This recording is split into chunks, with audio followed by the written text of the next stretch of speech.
இந்த VK. Sasikala, OPS, ஸ்ரீவை Suresh தேவர், இந்த சேது கருணாஸ், இந்த கருணாஸ் நடிகர், உங்களுக்கெல்லாம் வந்து ஒரு கேள்வி.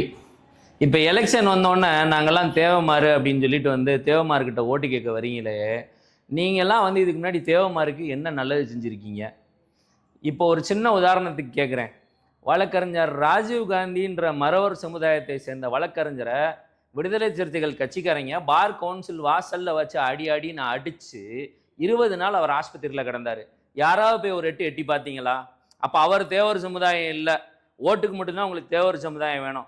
ராஜீவ் காந்தியை அடித்ததுக்கு திருமாவளவன் என்ன சொன்னார்னா, என்னைய முறைச்சு பார்த்தான், அதனால தான் 4 தட்டு தட்டுனாங்க அப்படின்னாரு. அப்போது நம்ம சேது கருணாஸ் இருக்கார் இல்லையா, இவர் டிஎம்கேல சீட்டு வாங்கினோன்னே அடுத்த நாளே போய் வந்து திருமாவளவனுக்கு சால்வை போட்டுட்டு தான் வந்து தொகுதிக்கே வந்தார். நீ எல்லாம் எந்த மூஞ்சி வச்ச தேவமார்கிட்ட சிவகங்கை தொகுதியில் வந்து நீ வந்து ஓட்டு கேட்குற? நான் தேவருன்ட்டுன்னு நீ தேவரா? நீ யாரு? நீ எந்த ஊருக்காரன்? உன் பங்காளியெல்லாம் எங்கே இருக்காங்க? உன் குலதெய்வம் எங்கே இருக்குது? இதுக்கு உன்னால் பதில் சொல்ல முடியுமா? இத்தனை கேள்வி நானே கிட்டத்தட்ட உன்னை வந்து பல வருஷமாக கேட்டுக்கிட்டு இருக்கேன். நீ யாரா, எந்த ஊருக்காரன்டான்ட்டு பதில் சொல்ல மாட்டேன்ற. கேட்டால் நடிகர்னு ஓட்டு கேட்க வர. உனக்கு வெக்கம் இல்லாமல் வந்து இந்த திமுகவில், இந்த காங்கிரஸில், இந்த அவங்க இந்தியா கூட்டணியில் இருக்க கூட்டணி கட்சியில் இருக்க தேவமாரெலாம் இருக்காங்கல்ல, உன் முன்னாடி கொடி பிடிச்சிட்டு தர்றாங்களே, இவங்கெல்லாம் வந்து வாழ்றதுக்கு பேசாமல் நாண்டுக்கிட்டு சாகலாம்ல.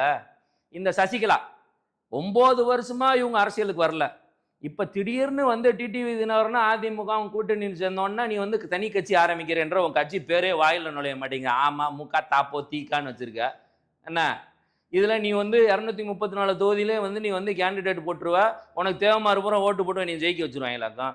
தேவர் சமாதியிலேருந்து நீ கட்சி ஆரம்பிச்சிட்டா உனக்கு நாங்கள் ஓட்டு போடணும், அப்படி தானே?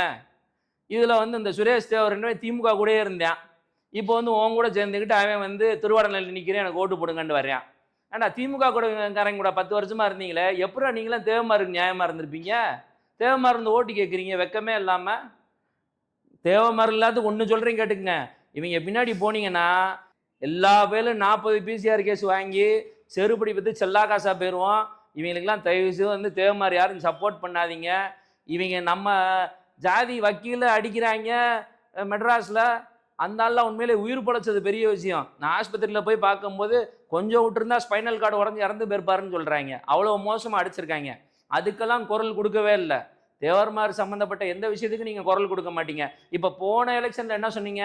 எடப்பாடியார் வந்து 10.5% வந்து வன்னியருக்கு கொடுத்துட்டாரு, தேவமாருக்கு துரோகம் பண்ணிட்டாரு நீங்கள். சரி, இப்போ சசிகலா நீ யார் கூட போய் கூட்டணி வச்சிருக்க? ராமதாஸ் கூட தானே கூட்டணி வச்சிருக்க. அப்போ ராமதாஸ் ஐயா வந்து 10.5% வேணான்னு சொல்லிடுவாரா? அப்போ நீ தானே தேவமாரை வஞ்சிக்கிற என்ன? இப்போ நீ மட்டும் எனக்கு தென்னந்தோப்பு சின்னத்தில் ஓட்டு போடு, பணந்தோப்பு சின்னத்தில் ஓட்டு போடு, இந்த சின்னத்தில் ஓட்டு போடு, அந்த சின்னத்தில் ஓட்டு போடுன்னு வர்ற. உனக்கெல்லாம் வெக்கமே இல்லாமல் இந்த நடிகர் கார்த்திக் வந்து பிரச்சாரம் பண்ணுறேன்.